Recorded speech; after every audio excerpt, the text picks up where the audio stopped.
আকাশ জুড়ে গর্জে উঠছে যুদ্ধ বিমান, মাটি কাঁপছে তাদের সাউন্ড ব্রিগেড, চোখ রেখে উড়ে চলছে দুই প্রতিদ্বন্দ্বী দেশের পাইলটরা। এটা কোনো সিনেমার দৃশ্য নয়, এমনটাই ঘটেছিল অপারেশন সিঁদুরে। এবং এটা ছিল দ্বিতীয় বিশ্বযুদ্ধের পর সবচেয়ে ভয়াবহ আকাশ যুদ্ধ, যেখানে মুখোমুখি হয়েছিল ভারত পাকিস্তানের 125টির বেশি যুদ্ধ বিমান। ঘণ্টাব্যাপী এই সংঘর্ষের সবচেয়ে অবাক করা বিষয় হলো এই ভয়ঙ্কর যুদ্ধের সময় একটি বিমান একে অপরের সীমা লঙ্ঘন করেনি। সামরিক ইতিহাসে এই ধরনের নিয়ন্ত্রিত ডগ ফাইট পায় অপ্রত্যাশিত।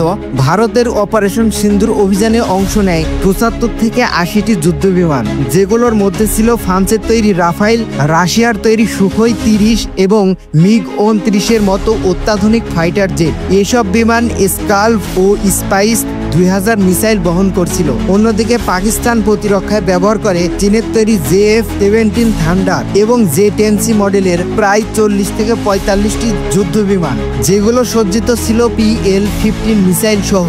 মিসাইল রেঞ্জের মধ্যে এসে বদলে যায় আকাশের চিত্র। শুরু হয় ধাওয়া পাল্টা দেওয়া, বিমানগুলো শিকারি বাজের মতো সুযোগ খুঁজছে একে অপরকে ছিন্ন ভিন্ন করে দেওয়ার। একটির পর একটি মিসাইল ছুটে যায় শব্দের চেয়ে দ্রুত গতিতে। আকাশে শুরু হয় এক চোখ ধাঁধানো ডগ ফাইট। কোনো বিমান 1000 ফুট ওপরে, কোনোটা মাত্র কয়েকশো ফুট নিচে। যুদ্ধ বিমানগুলো কখনো চলে আসছে মাত্র 160 কিলোমিটারের ভেতরে, অর্থাৎ একটি মাত্র বোতাম চাপলেই আরেকটি বিমান গায়েব।